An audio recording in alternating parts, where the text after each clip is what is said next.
कराची में ज़हीर अहमद मेमण की रिपोर्ट मुताबिक अज़मीर फाउंडेशन पारा उस्मान टाउन 100 क्वार्टर में टियों मुफ्त तिबी कैंप जो इनकाद किया वियो, जैमें वडी तादाद में शहरिन तिबी सहूलतुन में फ़ायदो हासिल कियो।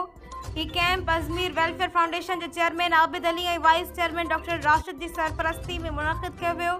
कैंप में general physician doctor Rashid, radiologist doctor Ubaidullah, general physician doctor Waheed, radiologist doctor Areeba, gynaecology आई ऑब्स्ट्रिक्स डॉक्टर सानिया, गायनकोलॉजी और obstetrics surgeon doctor Yasim, general physician doctor Khurram Zia और आर्थोपेडिक्स डॉक्टर इरफान ओपीडी में 800 मरीजन जो तिबी मुआयनो कियो और मुफ्त दवाऊं दिनियूं।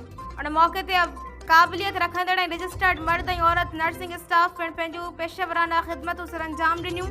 कैंप में मरीजन जी शुगर टेस्ट और ज़ाहिद जे अल्ट्रासाउंड में BMD और कैल्शियम टेस्टन से 400 का वधीक मरीजन की तिबी स्क्रीनिंग में केतरनी अहम सेहत की हालतुन की निशानदेही कई वई।